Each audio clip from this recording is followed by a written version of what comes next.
Welcome to exam feast. Today we are going to start with exercise 4.2। In last class हमने 4.1 को complete किया। 4.2 में हमें factorisation method से एक क्वाड्रेटिक इक्वेशन को सॉल्व करना है, ठीक है, और उस क्वाड्रेटिक इक्वेशन के हमको रूट्स निकालने हैं। ये काम हम चैप्टर 2 में कर चुके हैं, ठीक है। एक बार क्विक रिवीजन कर लेते हैं कि किस तरह से फैक्टराइजेशन मेथड से सोल्यूशन निकाले जाते हैं। ओके, तो मैं एग्जांपल से ही बता रहा हूँ सीधा। मैं क्वेश्चन नंबर 1 पार्ट 1 का ये आपको बता रहा हूँ करके, एंड देन फिर हम सारे पार्ट्स को एक एक करके देखेंगे, ठीक है। सो एक क्वाड्रेटिक इक्वेशन दी हुई है आपको, x square minus 3x minus 10 is equal to 0। अब इस क्वाड्रेटिक इक्वेशन को आपको सॉल्व करना है और इसके रूट्स निकालने हैं, ठीक है। रूट्स निकालने हैं। रूट्स का मतलब क्या होता है? सॉल्यूशन। सॉल्यूशन का मतलब क्या है? एक्स की वैल्यूज़, और कितनी वैल्यूज़ होती हैं किसी पोलिनोमियल की, वो डिपेंड करता है उसकी डिग्री पे। अब एक क्वाड्रेटिक इक्वेशन की डिग्री कितनी होती है? 2। इसका मतलब यहाँ पर जो x की वैल्यूज़ आएंगी वो कितनी आएंगी? 2। इसका मतलब सोल्यूशन कितने हो गए? 2। इसका मतलब रूट्स कितने होंगे? 2। Okay, clear. अब वो दो रूट कैसे निकलेंगे, उनको निकालने के बहुत सारे तरीके हैं, जिसमें से एक तरीका आपने सेकेंड चैप्टर में सीखा, फैक्टराइजेशन मेथड। क्या सीखा आपने? फैक्टराइजेशन मेथड,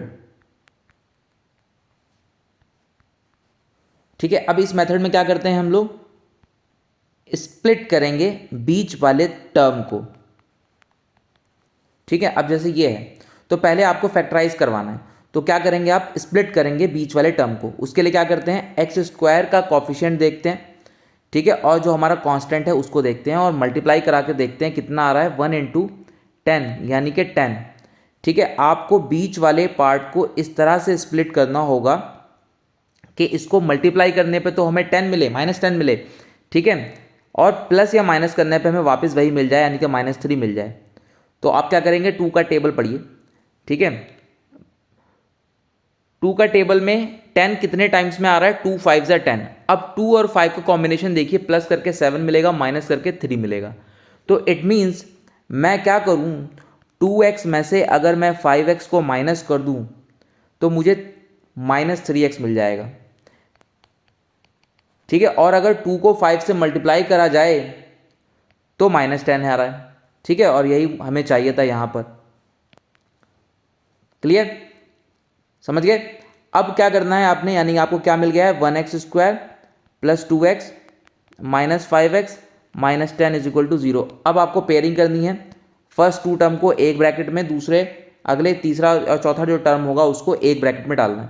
अब पहले ब्रैकेट में से देखिए आप क्या कॉमन आ रहा है। यहाँ पर अगर आप देखेंगे तो केवल x कॉमन आ रहा है, अंदर बचेगा x प्लस 2, माइनस यहाँ से आप निकालें तो 5 कॉमन आएगा, ठीक है, अंदर बचेगा x, और ये माइनस और ये माइनस हो जाएंगे यहाँ पर प्लस, और अंदर यहाँ पर रह गया 2। 5 2 ज़ा 10, ठीक। अब अगर आप देखेंगे तो ये दोनों ब्रैकेट्स सेम आने चाहिए। ये सेम आए हैं, इट मीन्स आपने सही किया है, ठीक है। और इन दोनों सेम ब्रैकेट्स को हम लोग कॉमन निकाल लेंगे। So x plus 2 x minus 5 is equal to 0, ठीक है। अब क्या करेंगे, एक बार ये ब्रैकेट 0 रखेंगे तो यहां से पहला रूट मिलेगा -2, और एक बार सेकंड ब्रैकेट को आप 0 के इक्वल रखेंगे तो वहां से दूसरा रूट मिलेगा 5। देयरफॉर हमारे x के दोनों रूट क्या हो गए? -2, 5। ओके, तो इस तरह से आप सॉल्व करते हैं। ये आपने चैप्टर 2 में किया, ठीक है ना। मैंने ये कराया हुआ है, आपने एक वन शॉट देखा होगा, उसमें पूरा आपको समझाया है। तो देखा जाए इसको करना आपको आना चाहिए, क्योंकि सेकंड चैप्टर में भी ये यूज़ हो रहा है। सेकंड चैप्टर में भी आपको जीरोज़ निकालने होते थे, जीरोज़ निकाल के उनका वेरिफिकेशन कराना होता था, ठीक है ना। लेकिन यहाँ आपको वेरिफिकेशन नहीं कराना है कोएफिशिएंट के साथ, आपको सिंपल x की वैल्यूज़ निकालनी है, यानी कि रूट निकालने हैं, और यू कैन से सॉल्व करके सॉल्यूशन निकालने हैं, कुछ भी कह सकते हैं, ठीक है। क्लियर है भाई? तो होपफुली मैं समझता हूँ कि आपको ये पहले से ही आता होगा, ठीक है। नहीं आता तो मैंने आपको ये बता दिया किस तरह से करना है आपको, ठीक है। और बाकी के पार्ट भी हम अभी देखेंगे, ठीक। चलिए सेकंड पार्ट देखिए। सेकेंड पार्ट में क्या दिया हुआ है, 2x² प्लस x माइनस 6। सबसे पहला काम क्या करेंगे आप, ठीक है, यहाँ कुछ नहीं है तो आप 1 लगा लीजिए, ठीक है। अब बीच वाले टर्म को हमें स्प्लिट करना है 2 पार्ट्स में, तो ये जो फर्स्ट टर्म है इसको तो आप एज इट इज लिख दीजिए 2x², लास्ट टर्म को भी एज इट इज लिख दीजिए -6, ठीक है, इक्वल टू 0 है वो साथ में चलाइए, ठीक।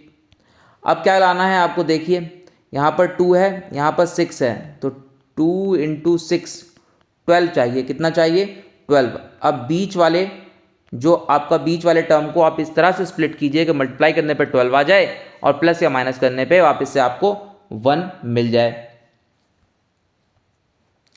तो सबसे आसान तरीका मैंने क्या आपको बताया है, 2 का टेबल स्टार्ट कीजिए, 2 का टेबल पढ़िए, देखिए 12 आता है कितनी बार में, 2 6 12, तो एक टर्म हो गया 2 और एक हो गया 6, तो 2 और 6 को प्लस करने पे तो 8 मिलेगा, माइनस करने पे हमें मिलेगा 4, और हमें कितना चाहिए, हमें चाहिए 1। तो मतलब 2 के टेबल से तो काम नहीं चलेगा।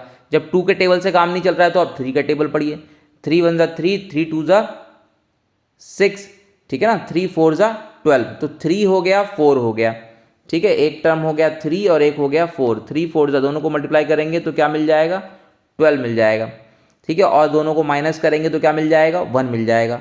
तो क्या किया हमने, इसको हम ऐसे लिख सकते हैं 4x माइनस 1x, 4 में से एक गया, सॉरी 3, क्या लिखेंगे 3 4 एंड 3, ओके ठीक, सो 4x माइनस 3x, ठीक है। तो मल्टीप्लाई करके क्या मिलेगा, 4 3 12, और 12 भी हमको चाहिए था, ठीक है, और प्लस या माइनस, प्लस माइनस माइनस, 4 में से 3 गया तो 1 बचा है, इसका मतलब हम इसको इस तरह से लिख सकते हैं। फिर क्या करते हैं, पेयरिंग कर दिया, पेयरिंग, अब क्या करते हैं, कॉमन निकालते हैं, यहाँ से 2x कॉमन आएगा, अंदर क्या बचेगा x प्लस 2, माइनस यहाँ से 3 कॉमन आ रहा है, अंदर क्या बचेगा x minus minus minus minus plus 3 2 6 is equal to 0।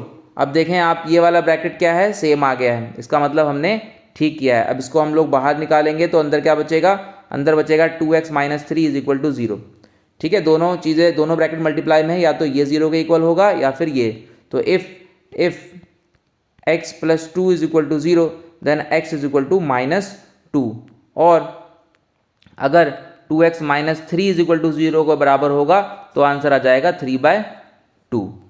Okay, so therefore x के हमारे जो दो वैल्यूज़ हैं वो कितनी आ गई, वो आ गई 2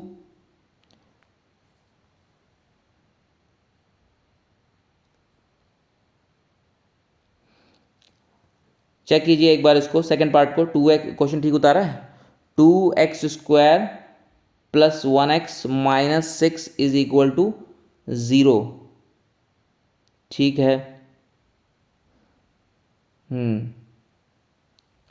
क्वेश्चन तो ठीक है भाई, ठीक है, यही आएगा फिर, ठीक है। एनसीईआरटी एक बार चेक कर लीजिए, क्वेश्चन अगर यही है तो फिर यही आएगा आंसर, ठीक है। चलिए नेक्स्ट, कहाँ पर थे हम, -2 and 3/2, okay। now part 3, in part 3 we have √2x² plus 7x plus 5√2 is equal to 0। तो रूट को देके घबराइएगा मत, बीच वाला टर्म को हमको स्प्लिट करना है 2 पार्ट्स में, तो पहले आप फर्स्ट टर्म और लास्ट टर्म को एज इट इज लिख दीजिए। फिर क्या बताया मैंने, फर्स्ट x² कॉफिशिएंट को मल्टीप्लाई कराना है हमको लास्ट कांस्टेंट से, और देखना है कितना आएगा, बताइए कितना आएगा, ये आ जाएगा 5 × 2, ये हो जाएगा 10, है ना, √2 कितना हो गया 2 हो गया, और 5 × 2 इज 10। तो अब यानी कि हमें बीच वाले जो टर्म है उसको ब्रेक करके क्या लाना है, मल्टीप्लाई करने पे 10 मिल जाए और प्लस या माइनस करने पे हमें क्या मिल जाए 7 मिल जाए। तो सिंपली हम लोग क्या करेंगे, 2 का टेबल पढ़ेंगे, तो 2 5 10, एक टर्म हो गया 2 और एक हो गया 5, दोनों को जोड़ने पे 7 भी मिल रहा है, तो ये क्या हो जाएगा plus 2x plus 7x plus, फिर क्या करेंगे पेयरिंग किया आपने, साथ में 0 चलाते रहिए, पेयरिंग किया तो यहाँ से क्या निकल के आ रहा है कॉमन, x कॉमन निकल के आ रहा है, अंदर क्या बचेगा, यहाँ से √2x कॉमन निकाल सकते हैं, √2 भी कॉमन आ रहा है, तो यहाँ पर क्या बच गया, x बच गया, ठीक है, और यहाँ पर क्या बच गया, यहाँ पर बच गया √2, ठीक है। अब कैसे करेंगे, देखिए ध्यान से देखिए इसको, ये वाले स्टेप को ध्यान से देखिए, √2 यहाँ पर है और मैं इसको √2 इंटू √2 लिख सकता हूँ ना, ठीक है। अब यहाँ पर √2 है, ये भी √2 है, तो एक ये √2 बाहर आ गया √2 बाहर, ये रहा, ठीक है। अब यहाँ से एक दो x² है, यहाँ पे x है, तो x बाहर आ गया, तो अंदर क्या बचेगा, x बचेगा, और यहाँ क्या बचेगा, एक ये वाला √2 जो है वो बच जाएगा, वो लिख दिया। प्लस यहाँ से क्या क्या कॉमन निकल रहा है, देखिए, हाँ यहाँ पर 5 लगा दीजिए भाई, ठीक है, 2 5 है ना, 2 5 ज़ा 10, 2 + 5, ठीक है। अब देखिए यहाँ से क्या कॉमन आ रहा है, 5 कॉमन आ रहा है, 5 आपने कॉमन निकाला, अंदर क्या बचेगा, x + √2 = 0। अब अगर आप देखें तो दोनों ब्रैकेट सेम आ गए, अब ये बाहर आ जाएगा तो क्या हो जाएगा, x + √2, और इधर क्या बच गया, अंदर बच गया √2x + 5 = 0, ठीक है। तो इफ़ x + √2 = 0 अगर होगा तो -√2 एक आंसर आ गया, और यू कैन से √2x + 5 = 0, सो √2x = -5, सो x = -5/√2, ये आपका सेकेंड आंसर आ गया। सो देयरफॉर x की हमें दो वैल्यूज़ मिल गई, -√2 एंड -5/√2। क्लियर। तो ये आपके दो रूट आ गए, दो सोल्यूशन आ गए, ठीक है। चलिए पार्ट 4 देखिए। In part 4 we have 2x² -x + 1/8 = 0। Fraction को देख के घबराइए मत, करने का तरीका वही रहेगा, बदलेगा नहीं। क्या करेंगे, हम यहाँ 1 लगा देते हैं, ठीक है। अब बीच वाले पार्ट को, बीच वाले टर्म को हमें स्प्लिट करना है, तो फर्स्ट टर्म हमने एज इट इज़ लिख दिया, लास्ट टर्म हमने एज इट इज़ लिख दिया, ठीक है। अब मल्टीप्लाई कराते हैं, x² का कोएफिशिएंट यहाँ पर 2 है, कांस्टेंट टर्म 1/8, 2 1 ज़ा 2, 2 4 ज़ा 8, तो यानी कि 1/4 हमको चाहिए अब। सो मल्टीप्लाई कराने पे 1/4 मिल जाए, और प्लस या माइनस करने पे 1 मिल जाए, ठीक है। अब देखिए इस क्वेश्चन को ना, जब भी इस तरह से फ्रैक्शन हुआ करे, तो अब फ्रैक्शन में सोचने में आपको ज़्यादा समय लगेगा, तो आपको क्या करना चाहिए, एलसीएम लेके इसको रिड्यूस कर देना चाहिए, इस फ्रैक्शन को ख़त्म कर देना चाहिए। कैसे, देखिए एलसीएम लेंगे हम लोग, सबके नीचे क्या है, डिनोमिनेटर में 1 है, यहाँ भी 1 है, एलसीएम लेंगे, कितना आ गया, 8 आ गया, ये कितना हो गया, 16x² हो गया, ये कितना हो गया, ये हो गया -8x प्लस, और ये कितना हो गया, 1। अब इसके नीचे तो 1 है, क्रॉस मल्टीप्लाई जब आप कराएंगे तो ये क्या आ जाएगा, सिंपली 16x² -8x + 1 = 0। 8 × 0 = 0। तो ये आपकी इक्वेशन आ गई। अब इसको आसानी से आप सॉल्व कर सकते हैं, ठीक है। सो ये हो गया 16x², यहाँ पर लास्ट टर्म लिख दिया आपने 1। अब देखिए कितना चाहिए, 16 × 1, 16 × 1, यानी कि अब 16 आपको चाहिए। 8 को ब्रेक करना है दो पार्ट्स में, ठीक है। तो हम लोग क्या करते हैं, 2 8 ज़ा 2 का टेबल पढ़ेंगे तो 2 8 ज़ा, इससे काम बनेगा नहीं, ठीक है। मल्टीप्लाई करने पे तो मिल गया, लेकिन प्लस या माइनस करने पे हमें 8 चाहिए। तो अब ये कौन से टेबल में आता है, 4 के टेबल में आएगा, 3 में तो आता नहीं 16, तो 4 × 4 = 16, और 4 + 4 = 8, ठीक है। सो माइनस साइन चाहिए, तो हम लोग क्या लिखेंगे, -4x -4x, okay, -4x -4x minus plus 8, 4 × 4 = 16। Pairing किया हमने, पेयरिंग करने पे यहाँ से कॉमन निकल रहा है 4x, अंदर बचेगा 4x, ठीक है, 4 4 ज़ा 16, x × x = x² -1, माइनस यहाँ से कुछ भी कॉमन नहीं आ रहा तो 1 लिख देंगे, तो ये हो जाएगा 4x, और ये minus plus will become minus = 0, साथ में चलेगा, ठीक है। अब देखिए ब्रैकेट सेम आ गया, इसका मतलब हमने ठीक किया है। तो 4x -1 ये आपने बाहर निकाल लिया, अंदर बचा 4x -1 = 0, ठीक है। एक बार आप इस ब्रैकेट को इक्वल के रखेंगे 0 के, इफ़ 4x -1 = 0, सो x = 1/4। ये आपका एक 0 आ गया। दूसरे 0 के लिए इस ब्रैकेट को रखेंगे, सेम ही ब्रैकेट है तो सेम ही आंसर आएगा, तो यहाँ से आपका आंसर आ गया 1/4, ओके। सो देयरफॉर x के जो रूट, जो आपके सोल्यूशन हो गए, ठीक है, वो क्या हो गए, 1/4, 1/4, ठीक है। कॉमा का मतलब ये आपका फर्स्ट 0 हो गया या आपका सेकंड 0 हो गया, ठीक है। और भी लिख सकते हैं, एंड भी लिख सकते हैं, वो आपकी चॉइस है। डन है भाई। लास्ट पार्ट देखिए, 5th पार्ट, होपफुली समझ में आ रहा होगा आपको। ये आपकी प्रैक्टिस हो रही है सेकंड चैप्टर की, वहाँ भी है इस तरह से ही आपने वहाँ पे भी किया है, इज इक्वल टू 0। घबराइए मत, एक ही तरीका रखिए। क्या करना है, बीच वाले टर्म को स्प्लिट करना है। तो फर्स्ट टर्म को आपने एज इट इज़ लिख दिया, लास्ट टर्म को आपने एज इट इज़ लिख दिया। अब बीच वाले को किस तरह से ब्रेक करना है, तो उसके लिए हम लोग क्या करते हैं, एक्स स्क्वायर का जो आपके साइड में लिखा है यानी कि एक्स स्क्वायर का कोफिशिएंट 100 और उसको आपको लास्ट टर्म से मल्टीप्लाई करा देना है। ठीक है, तो कितना चाहिए इस बार आपको, 100 चाहिए। तो आप बीच वाले को इस तरह से तोड़िए कि 100 मिल जाए मल्टीप्लाई कराने पर, प्लस या माइनस करने पे आपको 20 मिल जाए। तो सिंपल हम लोग 10 × 10 लिख सकते हैं। 10 × 10 क्या होता है, आपका 100 मिल जाएगा और 10 + 10 कितना होगा, 20 होगा। हमें 20 चाहिए तो माइनस साइन चाहिए, तो यहाँ पर लिख देंगे हम -10x और ये हो जाएगा -10x। अब हम लोग क्या करेंगे, पेयरिंग कर देंगे।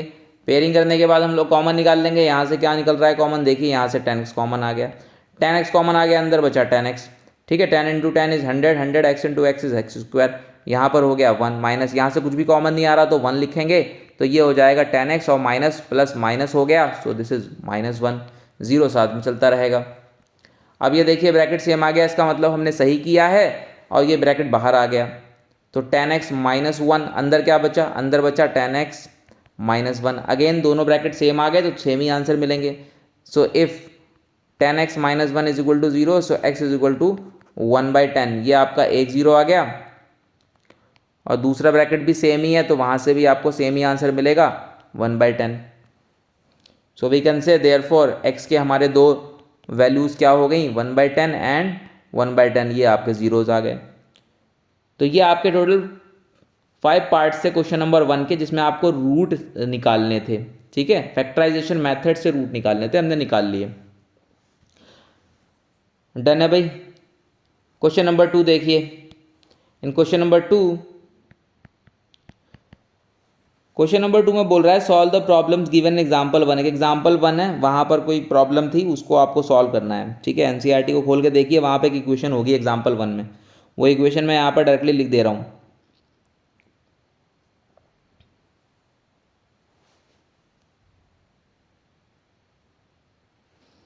एक इक्वेशन है x² - 45x + 324 is equal to 0। पहले हम इसे सॉल्व करेंगे, वही तरीका है सॉल्व करने का। यहाँ क्या है, 1 है। सो फर्स्ट टर्म को हमने ऐसे ही लिख दिया 1x², लास्ट टर्म को हमने लिख दिया 324। अब बीच वाले जो टर्म है उसको स्प्लिट करके लिखेंगे और कितना चाहिए हमको, c 1 × 324। 1 क्यों, ये रहा 1, ये रहा 324, तो कितना आना चाहिए, 324 आना चाहिए। मल्टीप्लाई करने पे प्लस या माइनस करने पे कितना आना चाहिए, 45 आना चाहिए। ठीक है, तो इसको हम लोग क्या लेंगे, 30, ये हो जाएगा हमारा 36x - 9x। ठीक है, 36 को 9 से मल्टीप्लाई करोगे 324 ही आएगा। अब पेयरिंग कर लिया आपने। पेयरिंग करने के बाद कॉमन निकालेंगे।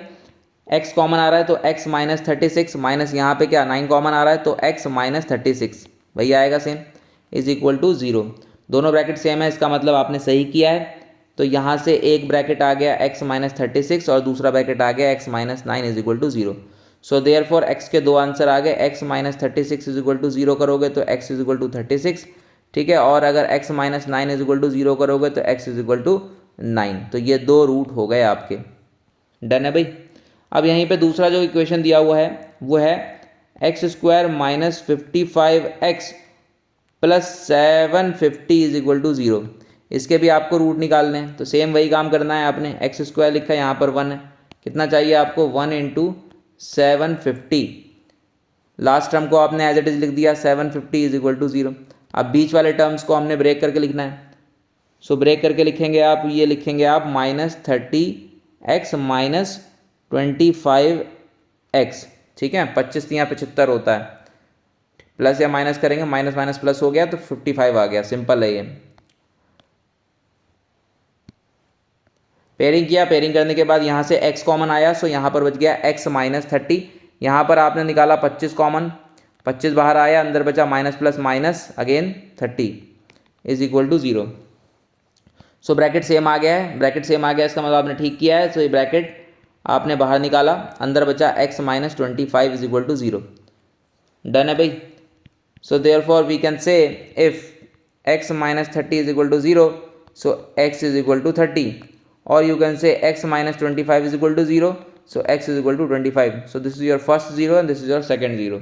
सिंपल क्वेश्चन है, आसान है. क्वेश्चन नंबर 2 हो गया. क्वेश्चन नंबर 3 पर आइए. Question number 3. अब आपकी वर्ड प्रॉब्लम से स्टार्ट होगी. यहीं पे मैं करवा दे रहा हूँ वर्ड प्रॉब्लम्स. तो वर्ड प्रॉब्लम को आपको पढ़ना है, वहाँ से इक्वेशन बनानी हो, फिर इसको सॉल्व करके आपको आंसर निकालना है. इन लास्ट एक्सरसाइज वहाँ पे भी हमने वर्ड प्रॉब्लम्स करी हैं बहुत सारी, लेकिन वहाँ पे हमें सॉल्यूशन निकालने की ज़रूरत नहीं थी. वो सिर्फ बोल रहा था कि आप वर्ड प्रॉब्लम बना के छोड़ दीजिए. ठीक है, क्वेश्चन सारे वैसे ही होंगे, लेकिन इस बार आपको इक्वेशन भी बनानी है और उनको सॉल्व भी करना है और आपको एग्जैक्ट एक्स की वैल्यू भी निकालनी है. चलिए क्वेश्चन नंबर 3 पढ़िए. In question number 3 we have to find two numbers whose sum is 27 and product is 182. तो हमें दो नंबर निकालने हैं. तो let first number be x and second number be y. According to question में दोनों का सम कितना दिया हुआ है, x plus y is equal to 27. So यहाँ से y की वैल्यू कितनी हो गई, 27 minus x. Now again question में एक और बात कही है कि दोनों का प्रोडक्ट कितना दिया हुआ है, x इंटू वाई कितना दिया हुआ है, 182. सो यहाँ पर x से y की वैल्यू हमने डाल दी 27 minus x is equal to 182. Now multiply with this is 27x minus x square is equal to 182. Now take minus sign common निकाला. So x square minus 27x is equal to 182. So therefore we can say this can be written as x square minus 27x is equal to minus 182. now इस 182 को इधर लेकर आएंगे तो ये हो जाएगा x square minus 27x minus will become plus 182. so this is your final quadratic equation. now अब इसको हम सॉल्व करेंगे. इसको सॉल्व करने के लिए आप लोग फैक्टराइजेशन मेथड लगाएंगे. सेम वही काम करेंगे. यहाँ पर 1 है तो फर्स्ट टर्म को आपने एज इट इज लिख दिया, लास्ट टर्म को आपने एज इट इज लिख दिया. अब आपने चेक किया कि मल्टीप्लाई करके कितना आ रहा है. तो 1 इंटू 182 ये आएगा 182 भी. अब आपको क्या करना है, 27 को ब्रेक करना है. इस तरह से ब्रेक करना है कि प्लस से माइनस करने पे तो 27 ही आ जाए, लेकिन मल्टीप्लाई करने पे उन दोनों को मल्टीप्लाई करने पे 182 आ जाए. ठीक है, तो ये हो गया. एक आप ले लीजिए 13 और एक आप ले लीजिए 14. 13 और 14 को मल्टीप्लाई करेंगे तो आपका 182 आ जाएगा. माइनस माइनस होता है प्लस, 13 में 14 जोड़ेंगे तो हो गया 27. नाउ पेयरिंग कर लिया. पेयरिंग किया आपने, अंदर से कॉमन निकाला. यहाँ से कुछ भी कॉमन नहीं आ रहा है, सॉरी यहाँ से x कॉमन आ रहा है. सो x माइनस 13 हो गया. यहाँ से अगर आप निकालें तो 14 बाहर निकालेंगे तो अंदर होगा x minus 13 is equal to 0. Now this bracket can be taken as common. So x minus 13 आपका बाहर आ गया, अंदर बचा x minus 14 which is equal to 0 again. So x minus 13 is equal to 0 अगर होगा तो यहाँ से x की वैल्यू आ गई 13, और यू कैन से x माइनस 14 अगर 0 के इक्वल होगा तो यहाँ से x की वैल्यू आ गई 14. Now we have two values of x, therefore we have two values of x 13 और यू कैन से 14. ठीक है, so if x is equal to 13 then the first number is 13 and second number क्या था आपका y, और y की value क्या थी, y की इक्वेशन देखिए आप. y का जो वैल्यू था वो था 27 माइनस एक्स. तो अगर x की वैल्यू 13 होगी तो y की वैल्यू क्या हो जाएगी, 27 माइनस एक्स, यानी कि 27 माइनस 13 यानी कि 14. ठीक है, if x is equal to 14, अगर x 14 होगा देन y की वैल्यू हो जाएगी 27 minus x which is equal to 27 minus 14 which is equal to 13. Okay, so हमारे जो फर्स्ट नंबर था या तो वो 13, सेकेंड नंबर 14 होगा, और यू कैन से 14 और 13. फर्स्ट नंबर अगर 14 है तो सेकेंड नंबर आपका 13 हो जाएगा. So this is your first number and this is your second number. Clear है भाई? ठीक है, एक ही बात है, मतलब दो नंबर जो आपको चाहिए थे वो हो गए 14 एंड 13, और यू कैन से 13 और 14. क्लियर है भाई? ठीक है, चलिए पार्ट 5 कीजिए. Question 5, not part, question 5.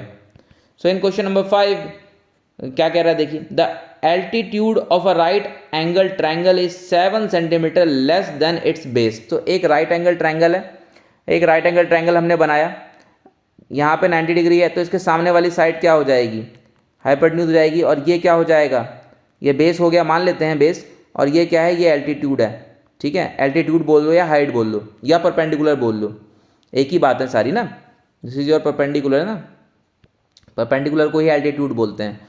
अब क्वेश्चन में देखिए क्या कह रहा है, the altitude of a right angle triangle is 7 centimetre less than it's base. तो इसके बेस को हम लोग अगर एक्स मान लें तो इसका जो एल्टीट्यूड है वो कितना हो जाएगा, तो इसका जो एल्टीट्यूड है वो कितना हो जाएगा, वो हो जाएगा इससे 7 कम है। तो अगर इसका बेस x है तो इसका एल्टीट्यूड x माइनस 7 हो जाएगा कि नहीं हो जाएगा, ठीक है। और उसकी हाइपोटेन्यूज दी हुई है, कितनी दी हुई है, 13 दी हुई है, और हमें क्या करना है, दोनों साइड्स बतानी है, हाइपोटेन्यूज तो पता ही है, बाकी की दोनों साइड बतानी है। तो सिंपली हम लोग क्या करेंगे यहाँ, by Pythagoras theorem we can say that h square is equal to p square plus b square. Now h is given to you 13 square, p is again given to you x minus 7 square, b is x square, ठीक है, base आपका है x। अब क्या करेंगे, ये हो गया 169, ये खोल दीजिए यहाँ से ब्रैकेट इसका, सो ये हो जाएगा x square plus a minus b के होल स्क्वायर का formula a square plus b square, 7 square minus 2 into a into b plus x square, पहले से ही वहाँ पर है। सो ये हो जाएगा आपका x square plus 49 minus 14x plus x square 169। So 169 is equal to 2x square plus 49 minus 14x। Okay, now 49 है, इसको इधर भेजिए, तो ये हो गया 169, इधर आ गया तो माइनस में हो गया, सो this is 2x square minus 14x। Okay, अब यहाँ से माइनस करेंगे तो ये हो गया 0 6 120 is equal to 2x square minus 14x। और सिंपल करेंगे, यहाँ से 2 कॉमन आ गया, अंदर बचा एक्स स्क्वायर माइनस 7x, ठीक है, ये हो गया 120।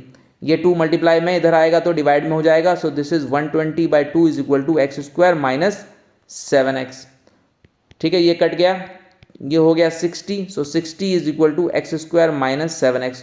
Therefore we can rewrite it as x square minus 7x is equal to 60। Okay, इस 60 को आप लोग इधर लेकर आइए,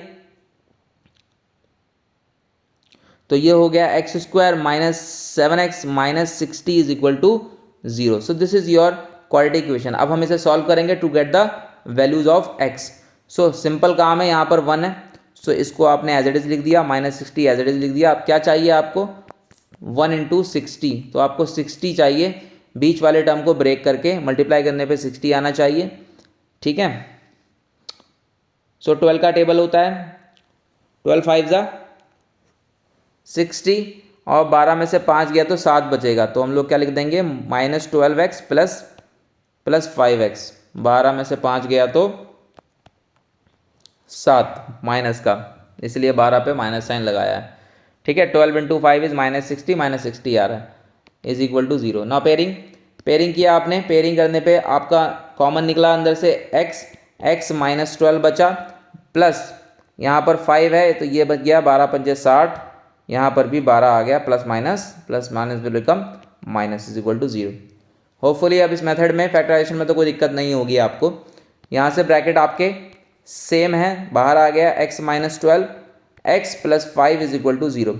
तो पहला ब्रैकेट, इफ अगर पहला ब्रैकेट आपने 0 के इक्वल रखा तो क्या मिलेगा आपको, x की वैल्यू 12, या तो 12 होगी x की वैल्यू, या फिर x plus 5 is equal to 0, so x is equal to minus 5, ठीक है। अब चूंकि ये x जो है वो आपका बेस है, तो base can't be negative, base कभी नेगेटिव नहीं हो सकता, तो देयरफॉर ये वाला जो वैल्यू है वो तो नहीं हो सकती, therefore x is equal to 12 ही होगा। इसका मतलब जो आपका बेस है तो बेस 12 सेंटीमीटर ही होगा। अगर बेस 12 सेंटीमीटर है तो आपका जो एल्टीट्यूड है वो कितना हो जाएगा, अभी आपने देखा कि आपके बेस से 7 कम, यानी कि 12 minus 7 which is equal to 5 centimetre. So base मिल गया आपको 12 सेंटीमीटर, ठीक है, और एल्टीट्यूड आपका आ गया 5 सेंटीमीटर। क्लियर, सिंपल क्वेश्चन है बहुत। Done. So therefore two sides are 5 centimetre and 12 centimetre. ठीक है, एक 5 सेंटीमीटर, एक 12 सेंटीमीटर। ठीक है, so altitude is 5 centimetre and base is 12 centimetre, base बड़ा होगा। ठीक है, अकॉर्डिंग टू क्वेश्चन। चलिए फिर क्वेश्चन नंबर 6 देखिए। सो क्वेश्चन नंबर 6 पढ़िए। A cottage industry produces a certain number of pottery articles in a day. एक कॉटेज इंडस्ट्री है जो कि कुछ नंबर ऑफ आर्टिकल कुछ बनाती है एक दिन में, कुछ बनाती है, मैं नहीं पता कितने बनाती है, एक दिन में कुछ आइटम्स बनाती है वो।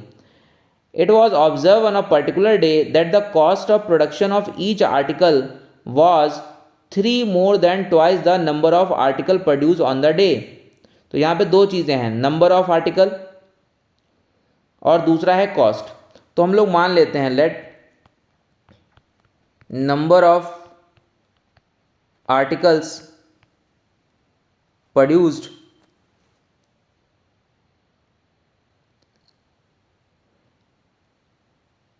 Is equal to x. ठीक है, अब नाउ अकॉर्डिंग टू क्वेश्चन में ये कह रहा है if it was observe on a particular day that the cost of production of each article was 3 more than twice the number of article produced on that day. उस दिन में x अगर article produce हुए हैं तो जो cost होगा वो कितना होगा, 3 more than twice the number of articles. तो जो टोटल कॉस्ट होगा वो कितना होगा, twice of number of article produce, और उसमें आपने जोड़ दिया 3, क्योंकि 3 more than करके वो बोल रहा है। ठीक है, तो ये हो गया कॉस्ट किसका, ये हो गया cost of each particle, sorry each article, not particle, each article. ठीक है, so cost of each article मतलब 1 आर्टिकल। ठीक है, तो एक आर्टिकल का जो कॉस्ट है वो कितना है, वो नंबर ऑफ आर्टिकल प्रोड्यूस, जितने प्रोड्यूस हुए हैं इन अ डे, उसके डबल से 3 ज़्यादा। समझ में आया? तो कॉस्ट ऑफ 1 आर्टिकल, एक आर्टिकल का कॉस्ट है वो कितना हो गया अकॉर्डिंग टू क्वेश्चन, वो ये कह रहा है कि जितने आर्टिकल प्रोड्यूस हुए हैं उस दिन में उसका डबल करके उसमें 3 जोड़ दो, उतना ही एक आर्टिकल का खर्चा आ जाएगा बनने का। ठीक है, तो एक आर्टिकल का खर्चा अगर इतना है तो टोटल कॉस्ट कितना होगा, टोटल कॉस्ट कितना होगा, तो टोटल कॉस्ट कितना होगा बताइए। एक आर्टिकल का बनने का खर्चा इतना है, कितना है 2x + 3 रुपीज़। ठीक है, तो और टोटल हैं कितने आर्टिकल, टोटल आर्टिकल कितने हैं x आर्टिकल प्रोड्यूस हुए ना उस दिन में, तो x से हम मल्टीप्लाई कर देंगे तो ये हमें टोटल खर्चा हमको मिल जाएगा। तो ये हो गया हमारा 2x² + 3x, और टोटल कॉस्ट क्वेश्चन में दिया कितना है अगली लाइन में देखिए, if the total cost of the production on that day was 90 rupees, तो ये कितना दिया हुआ है 90, कितना दिया है ये 90। So therefore my equation will become 2x² + 3x = 90। 90 को इधर लेकर आइए, सो ये हो जाएगा 2x² + 3x - 90 = 0। Now this is your required quadratic equation. अब इसको हम सॉल्व करेंगे बाय फैक्टराइजेशन मेथड। उसके लिए क्या करते हैं, x² का कॉफिशिएंट 2 इंटू यहाँ पर कितना है -90, ये लगभग 180 आना चाहिए, बीच वाले को ब्रेक इस तरीके से करिए आप कि मल्टीप्लाई करने पे 180 आना चाहिए। फर्स्ट टर्म और लास्ट टर्म हमने एज इट इज लिख दिया, अब इसको हम ब्रेक करेंगे, 3 को ब्रेक करते हैं, 15 और 12 ले लेते हैं। सो ये हो गया +15x - 12x, पेयरिंग किया हमने 0। अब यहाँ से कॉमन क्या आ रहा है, यहाँ से आ रहा है x कॉमन, अंदर बचेगा 2x + 15 माइनस यहाँ से क्या आ रहा है, यहाँ से आपका आ गया 6 कॉमन आ गया, अंदर क्या बचा 6x - 15। ठीक है, 15 6 = 90। ओके, अच्छा अभी हाँ यहाँ पर 2 आएगा, नॉट 12 नॉट 6, यहाँ पे क्या आएगा 2, तभी तो ये 12 होगा यहाँ पर। ठीक है, 6 2 = 12, और minus minus will become plus, यहाँ पे माइनस है, यहाँ पे माइनस है, प्लस = 0। ब्रैकेट सेम है, ब्रैकेट सेम आ गया, बाहर निकालिए आप ब्रैकेट को। सो ये आ गया 2x + 15, अंदर बचा x - 6 = 0 नाउ एक ब्रैकेट को आप लोग क्या करेंगे, 0 के इक्वल रखेंगे, तो यहाँ से आ गया 2x + 15, इफ 2x + 15 यहाँ से = 0, सो x = -15/2 और दूसरा आ गया x minus six is equal to 0, so x is equal to 6। तो ये आपका ये x क्या था, नंबर ऑफ आर्टिकल। क्या नेगेटिव हो सकता है? नहीं हो सकता, x can't be negative, therefore x is not equal to minus 15/2, therefore x की वैल्यू क्या हो गई 6, x की वैल्यू क्या हो गई 6, therefore number of article produced in one day is equal to x which is equal to 6। तो एक दिन में कितने आर्टिकल प्रोड्यूस होंगे? टोटल 6 आर्टिकल प्रोड्यूस होंगे। यही निकालना था आपको, find the number of article produce और कॉस्ट ऑफ ईच आर्टिकल। अब हमें कॉस्ट भी निकालना है, कॉस्ट ऑफ ईच आर्टिकल मतलब one article, cost of one article क्या था? क्वेश्चन पे आइए वापस, cost of one article 2x plus 3, कितना था? 2x plus 3। तो लिखेंगे फिर से इक्वेशन, 2x प्लस 3, ना x की वैल्यू हमारे पास है 6 प्लस 3, कितना हो गया? 12 plus 3 15। So 15 rupees is your cost of one article, not total cost, this is cost of one article. Done है भाई? तो इसको इंपॉर्टेंट मार्क कर लीजिए, अच्छा क्वेश्चन है, आने की पूरी संभावना है। ठीक है, पूरे चांस हैं इस क्वेश्चन के आने के। ठीक है, वैसे तो सारे क्वेश्चन इंपॉर्टेंट हैं बट ये थोड़ा अच्छा सवाल है, तो मार्क कर लीजिए इसको important, this is important. Done है भाई? तो ये लास्ट क्वेश्चन था आपका इस एक्सरसाइज का। तो बेसिकली वर्ड प्रॉब्लम्स, इसमें जो भी 2-3 वर्ड प्रॉब्लम्स थी बहुत इंपॉर्टेंट है, और फैक्टराइजेशन मेथड करना तो आपको पहले से आता था, वो तो हमने एक रिवीजन ही किया है। ठीक है, so this conclude your exercise 4.2। Now in the next class, in the next part we will see exercise 4.3।